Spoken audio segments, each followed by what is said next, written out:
For the past 20 years, I've helped people build income strategies that aim to support their retirement and help to give them the freedom to enjoy it. And one of the most powerful strategies that I've seen is dividend income investing. But what I've seen most people get wrong is that they chase high yields without understanding the risk. And they end up with unstable portfolios that cannot weather a storm. In this video, I will show you ways to help build a portfolio designed to give you 5,000 and monthly income from dividends, so you can create a stream of income for your retirement and beyond.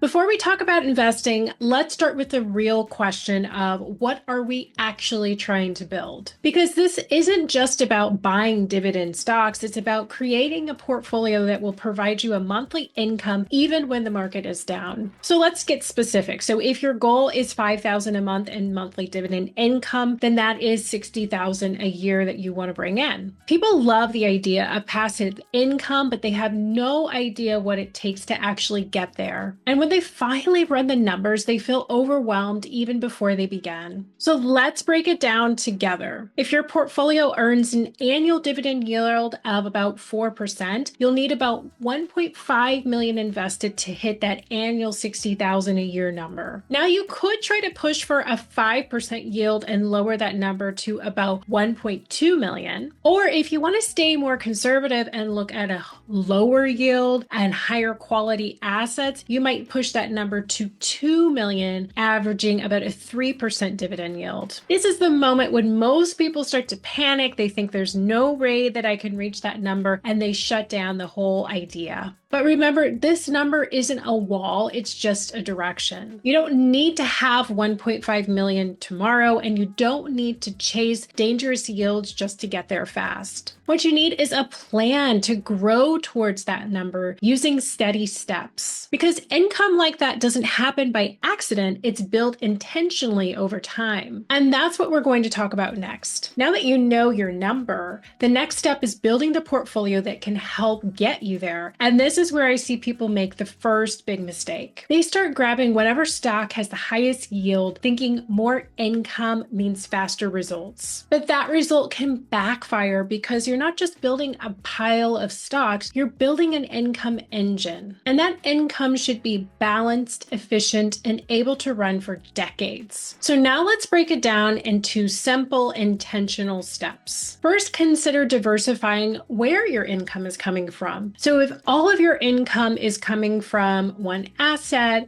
or one sector, you're putting your retirement at the mercy of that one thing. And if that one thing stumbles, your retirement income does too. So instead, think of your portfolio like a sturdy table. The more solid legs it has, the better it will hold up over time. One leg might be high quality dividend paying stocks, so companies like Johnson & Johnson or PepsiCo. They're not exciting, but they're steady payers who historically have paid out year after year. Another leg could be dividend-focused exchange-traded funds. These may be appropriate if you do not want to pick individual stocks. Then you also have REITs or real estate investment trusts. These are companies that invest in real estate and are required to pay out most of their profit. And lastly, you could consider preferred stocks. Now, these sit somewhere between stocks and bonds. They're often overlooked, but they can provide a very steady income, especially when markets are choppy. Each one of these income sources can play a role. So the more variety that you build in, the more steady that your income can become. Now that you have the building blocks, the next step is to be careful. Don't chase yield. Now, I know it can be tempting. You might have just found a stock that yields 9, 10, 11%. If you buy that stock, then you're going to reach your income goals even faster. But high yield often means high risk. If a company is paying a dividend yield that's that high, it could be for a number of reasons. For example, the first reason could mean that its stock is failing, that the business is under pressure, or that the dividend payment is not going to be sustainable. Instead, aim for a yield that's realistic. So somewhere between 3.5% and 5% is the sweet spot. That's enough to generate strong income without putting your portfolio on shaky ground, because this is isn't about flashy numbers. It's about consistent cash flow. The income you can count on when life gets rocky or throws you a curveball. And then before you ever invest a dollar, the final step is to build your watch list. Now, this is where discipline sets the tone for your entire investment portfolio. You want companies with a proven history of paying and increasing their dividends over time, not just when the economy is booming, but through recessions, downturns, and unexpected events. Look for a reasonable yield between 3 and 5%, and then you want to check the payout ratio, how much of the company's earnings are going towards dividend payments. If they're paying out more than 70%, then that could be a red flag. Next, look at their track record. Have they increased their dividend payments over the last 5 to 10 years? Did they keep paying their dividend payments during 2008 or during COVID? Because you're not just buying a dividend, you're buying the company's ability to keep that promise. That's where some people go wrong. They get excited about the number on the screen, but they forget to ask whether that number will be there in 5, 10, 20 years from now. So take the time to build your foundation carefully, because once that engine is up and running, the freedom it can create is worth every bit of the planning it took to get there. During your building or your what we call the accumulation phase, I believe the smartest thing that you can do with your dividends is to not spend them. This is where dividend reinvestment becomes your secret weapon. And instead of taking those small dividend payments, use a DRIP or a dividend reinvestment plan to buy more shares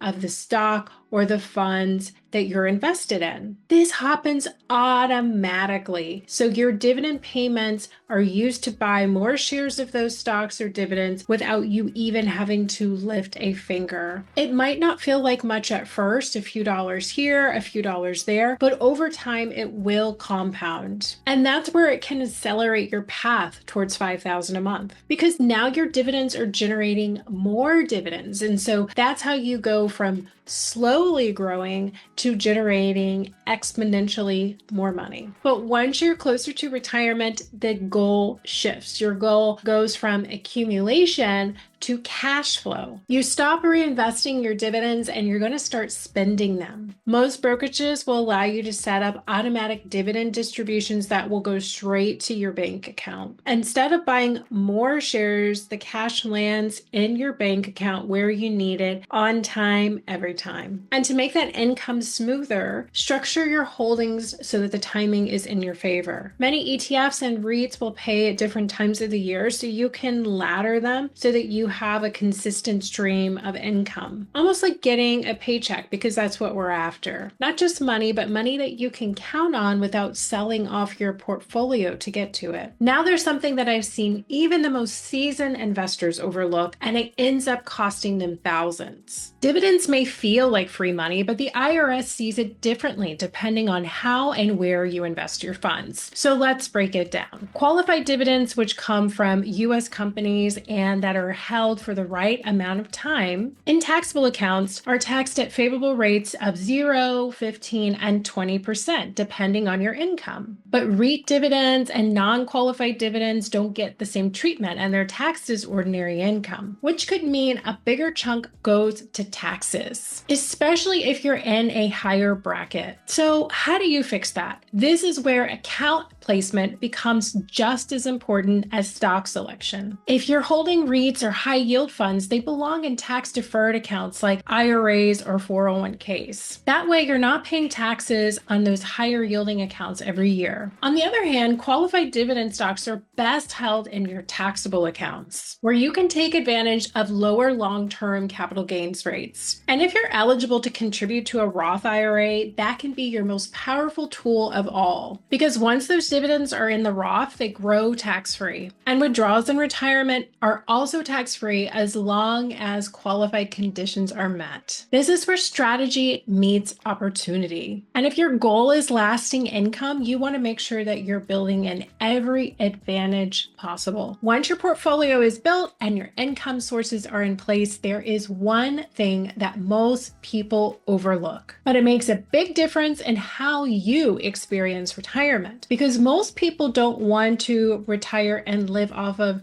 just $60,000 a year in income. They want to receive $5,000 a month in income. You want income that is consistent, steady, and predictable. That makes life feel normal and secure. You're not constantly waiting for the next deposit to show up. And to do that, you need to think in terms of timing. Every dividend stock or fund has its own payout schedule. Some pay quarterly while others pay monthly. And by combining those, you can have income from dividends that is spread across the year. So instead of getting big chunks every few months and trying to stretch that out, you ladder your payments so that you have money coming to you throughout the year. This is called a dividend income calendar, and it's one of the ways to turn your dividend income into something that feels like a paycheck. Because that's the goal. You're not just after financial independence, but financial rhythm. You're after income that matches the life that you're living. Finally, when your dividend portfolio is up and running, you don't have to check it every single day, but you can't just set it and forget it either. This is a long-term income strategy, and like anything long-term, it needs a little attention along the way. Once a quarter, take time to check your holdings. Has any company cut its dividend?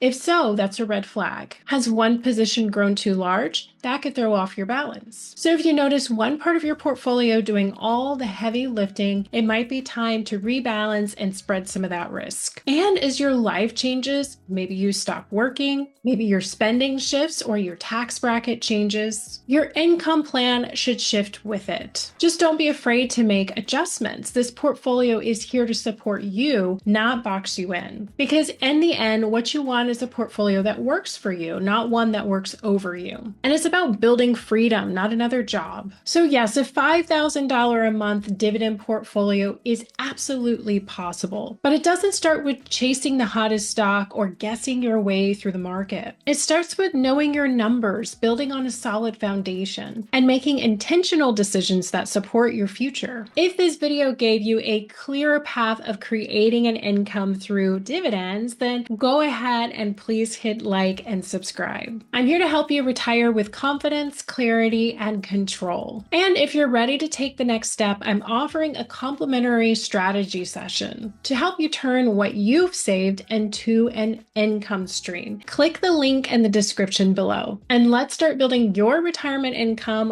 one step at a time. As always, thank you so much for watching, and I hope you have a lovely day.